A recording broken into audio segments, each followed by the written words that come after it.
Welcome back to new video. আমি তানিয়া নিয়ে চলে এসেছি মায়াপুরের ফুল ব্লগ।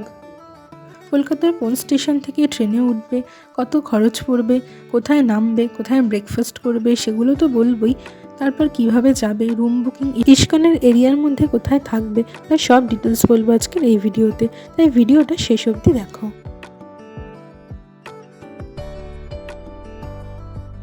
আমাদের জার্নি শুরু করছি শিয়ালদা স্টেশন থেকে। আমাদের ট্রেন দিয়েছে শিয়ালদা স্টেশনে 7 নম্বর প্ল্যাটফর্মে। Krishnanagar city galloping local. আমাদের ট্রেন ছাড়ার টাইম ছিল সকাল 7:53। ট্রেন সঠিক টাইমে ছেড়ে দিয়েছে নিজের গন্তব্যস্থলে পৌঁছানোর জন্য। আজকে আমাদের জার্নি শিয়ালদা স্টেশন থেকে কৃষ্ণনগর সিটি জাংশন পর্যন্ত। সব স্টেশনে ট্রেনটি থামবে না, কারণ আমরা যেহেতু গ্যালোপিং লোকালে উঠেছি। সময় লাগবে 2 ঘন্টা 17 মিনিট, আর নর্মাল লোকালে সময় লাগে প্রায় 2.5 ঘন্টা মতন।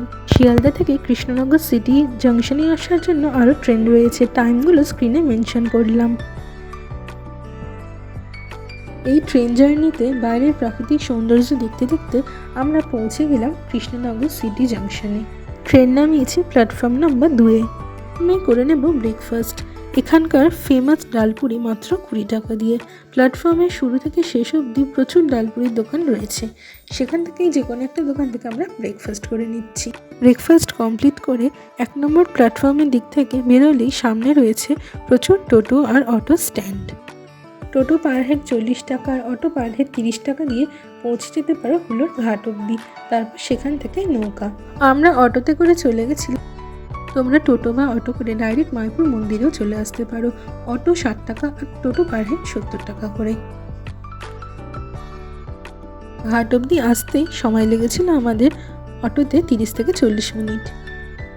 স্বরূপগঞ্জ হুলোরঘাট থেকে পার হেড মাত্র 3 টাকা করে টিকিট কেটে নিয়ে আমরা পৌঁছে যাব ওই পারে।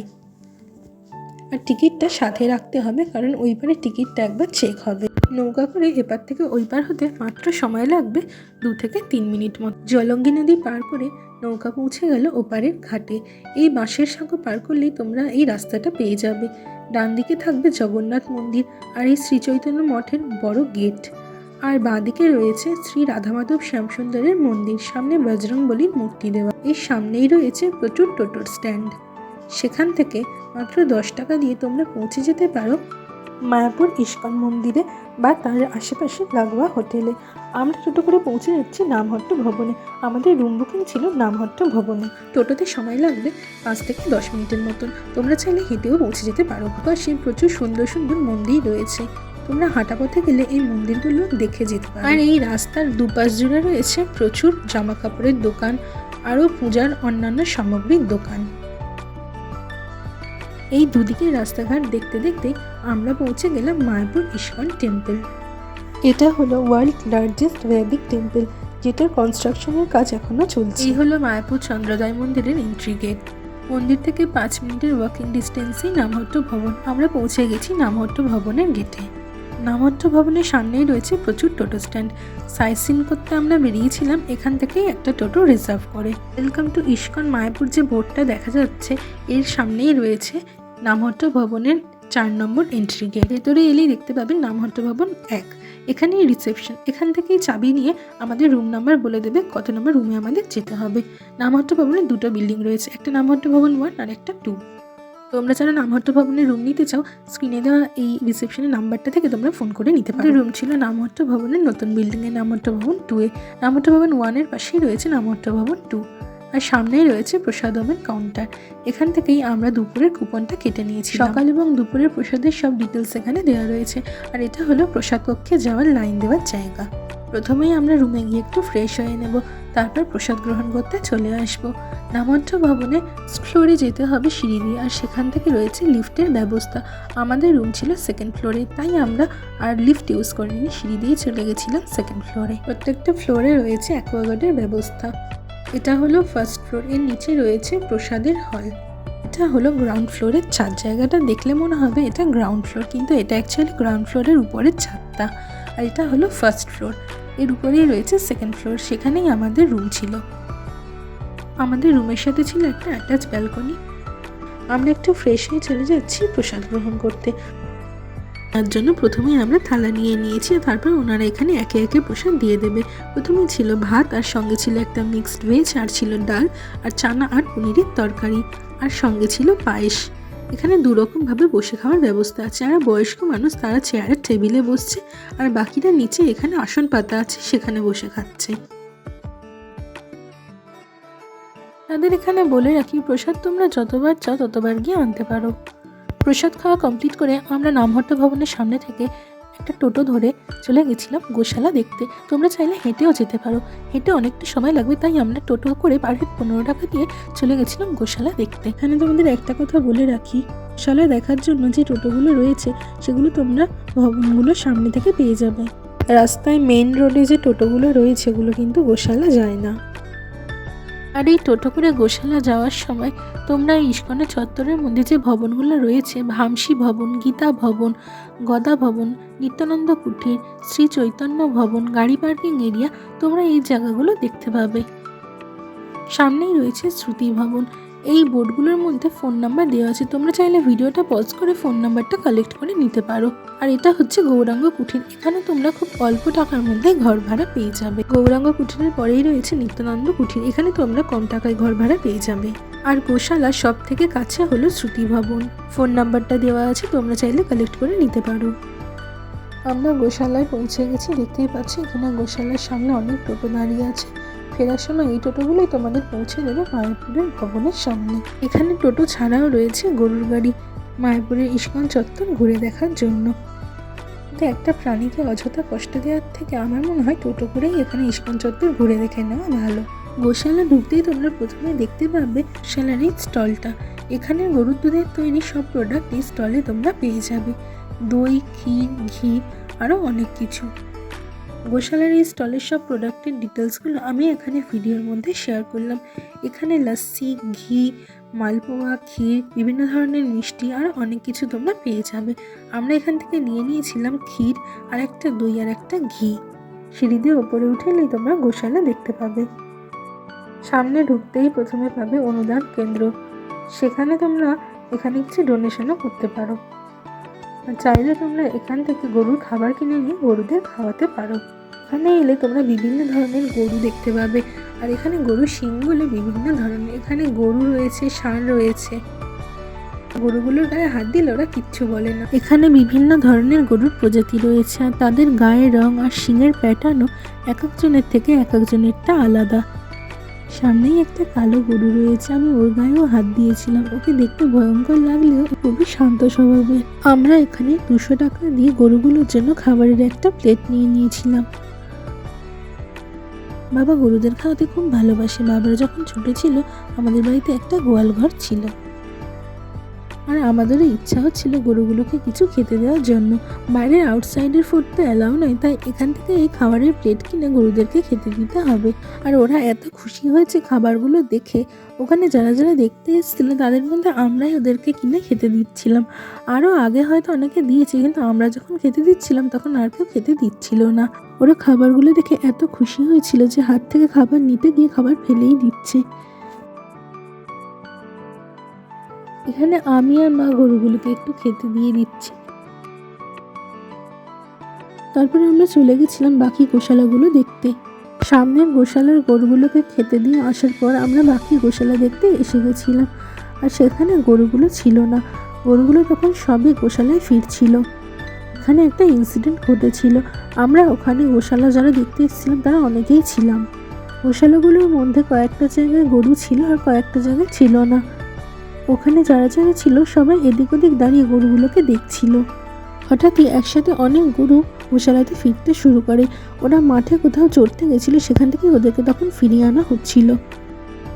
ওরা প্রচণ্ড স্পিডে দৌড়ে গোশালার মধ্যে আসছিল। এখানে এরকম ইনসিডেন্ট ঘটেছিল, এখানে অনেকেই দাঁড়িয়েছিল। আর হঠাৎ করে গরুগুলো যখন গোশালাতে ফিরছে তখন সবাই দেখে যে যেদিকে পারে সে সেদিকে দৌড়াচ্ছে, আর গরুগুলো প্রচণ্ড স্পিডে তখন এগিয়ে আসছিল।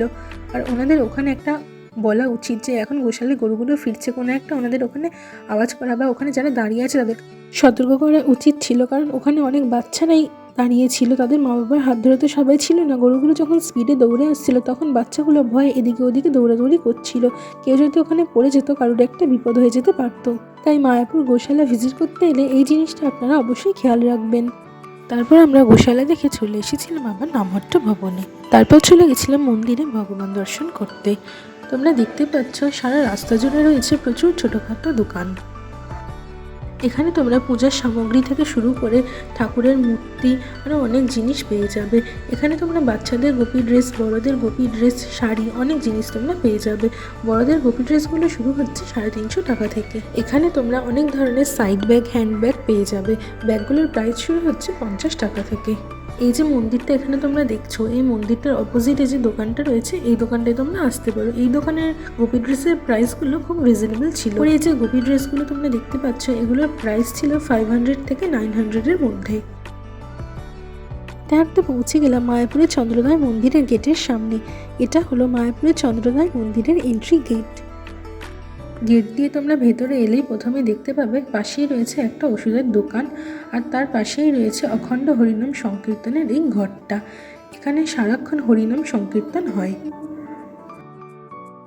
আর এই মন্দিরের ভেতরে এলেই তোমরা দেখতে পাবে প্রচুর দোকান রয়েছে। এখানেও গোপী ড্রেস আরও অনেক জিনিস পাওয়া যায়, কিন্তু বাইরের দোকানের প্রাইসগুলো একটু কম হয়।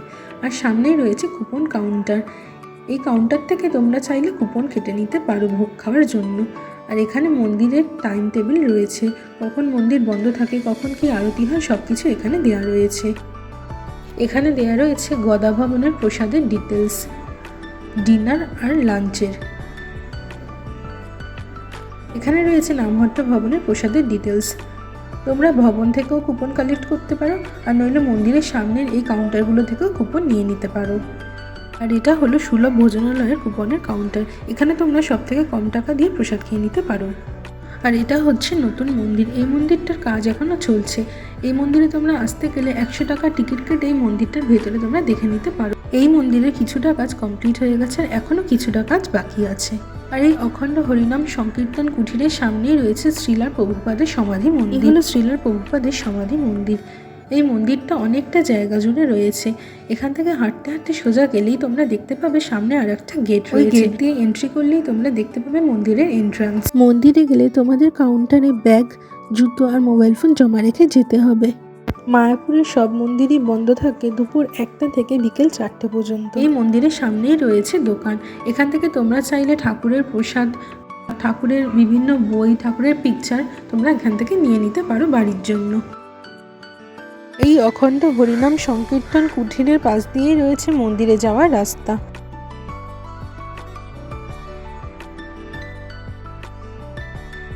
আর এটা হলো মন্দির, যেখানে রয়েছে রাধা মাধবের অষ্টসখী বিগ্রহ।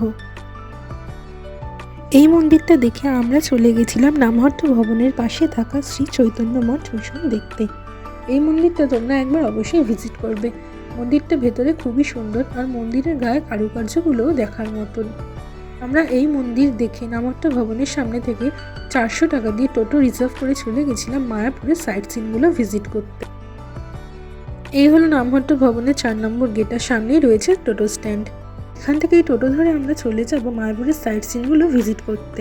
আগেই যেরকম বলেছিলাম মায়াপুরের মন্দিরগুলো বন্ধ থাকে দুপুর 1টা থেকে বিকেল 4টে পর্যন্ত। 3টের দিকে আমরা টোটোয় উঠে পড়েছিলাম। যখন আমরা মন্দিরে পৌঁছালাম তখন মন্দিরের গেট সবে ওপেন হচ্ছে। প্রথমেই আমরা গেছিলাম মায়াপুরের শ্রী চৈতন্য মঠ দেখতে।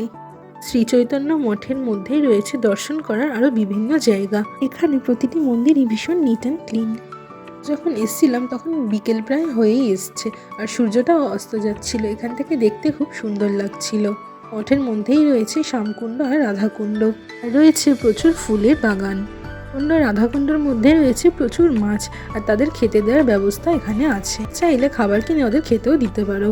শ্যামকুণ্ড দেখে আমরা চলে এসেছিলাম রাধাকুণ্ড দেখতে। এই মন্দিরটা অনেকটা বড় জায়গা নিয়ে রয়েছে, তাই দেখতে এখানে একটু সময় লাগবে। রাধাকুণ্ডর সামনেই রয়েছে গিরি গোবর্ধন। এখানে তোমরা চাইলে গিরি গোবর্ধনের পরিক্রমা করতে পারো। রাধাকুণ্ডের সামনেই রয়েছে একটা কমলালেবু গাছ, তাতে এত কমলালেবু ফলেছে। রাধাকুণ্ড দেখে আমরা চলে গেলাম গিরি গোবর্ধনের পরিক্রমা করতে। এখান থেকে দেখা কমপ্লিট হয়ে গেলে আমরা চলে গেছিলাম বল্লাল সেনের ঢিপি দেখতে। মায়াপুরে এলে বল্লাল সেনের ঢিপিটা অবশ্যই তোমরা একবার ভিজিট করবে। সেন বংশের রাজা বল্লাল সেনের নামাঙ্কিত এই বৃহদাকার ঢিপি।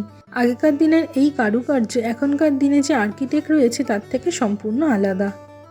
ঢিপির ভেতরে প্রবেশ করার রাস্তা রয়েছে এর মধ্যে দিয়েই। অনেকে এর উপর থেকে লাফালাফি করে ভেতরে যাওয়ার চেষ্টা করছিল।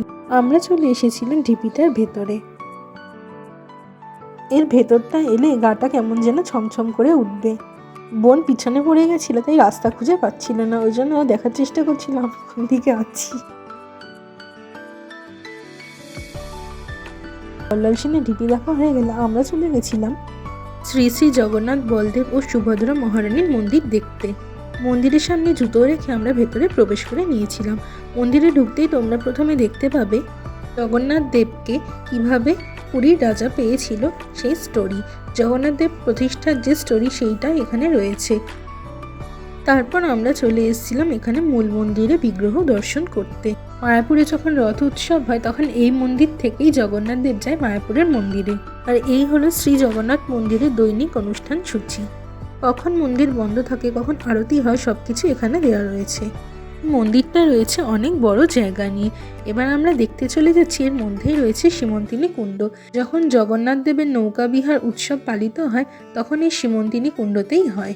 এখানেই রয়েছে একটি শ্রী চৈতন্য দেবের মন্দিরও। মন্দির দেখার পর আমরা চলে গেছিলাম ভক্ত চাঁদ গাজীর সমাধি দেখতে। ইনি ছিলেন শ্রী চৈতন্য দেবের এক বড় ভক্ত। এখানে দেখা হয়ে গেলে আমরা চলে গেছিলাম শ্রী অদ্বৈত দেব আর গদাধর দেবের মন্দির দেখতে। মায়াপুরের প্রতিটি মন্দিরেই কারুকার্য খুবই সুন্দর। এখানে রয়েছে শ্রী চৈতন্য দেব আর মাতা বিষ্ণুপ্রিয়া, আর এখানে রয়েছে শ্রী গৌর গদাধর আর অদ্বৈত দেব। মন্দির দেখা হয়ে গেলে আমরা চলে এসেছিলাম শ্রী শ্রীবাস অঙ্গন মন্দির দর্শন করতে। এই মন্দির দেখা হয়ে গেলে আমরা চলে গেছিলাম শ্রী চৈতন্য মহাপ্রভুর জন্মস্থান দেখতে। চৈতন্য মহাপ্রভুর জন্মস্থানে অনেক দ্বিমত আছে। কেউ বলে তিনি মায়াপুরে জন্মেছিলেন, কেউ বলে নবদ্বীপে। তাই আমরা দুটো স্থানে ঘুরে দেখব। এই নিম গাছ শ্রী চৈতন্য মহাপ্রভুর জন্মস্থান হিসেবে চিহ্নিত করা আছে এখানে। তারপর আমরা চলে গেছিলাম মায়াপুরের গৌরী আশ্রম দেখতে। যেহেতু বিকেলবেলা বেরিয়েছিলাম তাই সন্ধে প্রায় হয়েই এসেছিল, আর আমাদের সবকটা স্পট দেখা প্রায় কমপ্লিট হয়ে এসেছিল। এই মন্দিরটি দেখে আমরা চলে গেছিলাম আমাদের লাস্ট স্পট গৌরী মঠ দেখতে। গৌরী মঠটা খুবই সুন্দর ছিল। এই মন্দিরের কারুকার্য ছিল দেখার মতন। মন্দিরের ওপরের দিকেই রয়েছে নৃসিংহদেবের একটি বড় মূর্তি। মন্দিরের ভেতরে রয়েছে রাধা মাধবের অপূর্ব সুন্দর মূর্তি। তবে ক্যামেরা অ্যালাউ ছিল না, তাই বাইরে থেকে মন্দিরটা তোমাদের দেখালাম। মন্দির দেখা কমপ্লিট হয়ে গেলে আমাদের টোটো আমাদের নামিয়ে দিয়েছিল নামহট্ট ভবনের সামনে। আর সেদিন আমরা রাতে ডিনার করে নিয়েছিলাম গীতা ভবন থেকে। কুপন কেটেছিলাম মন্দিরের সামনে কুপন কাউন্টার থেকে। রাতের কুপন দেয় সন্ধ্যে 8টা পর্যন্ত। আজকের মায়াপুরের ব্লগ এত পর্যন্ত। নেক্সট পার্টে আসবে নবদ্বীপের ফুল ব্লগ। ভিডিওটা ভালো লেগে থাকলে লাইক করে দিও, সাবস্ক্রাইব করে আমার চ্যানেলের পাশে থেকো। হরে কৃষ্ণা, রাধে রাধে।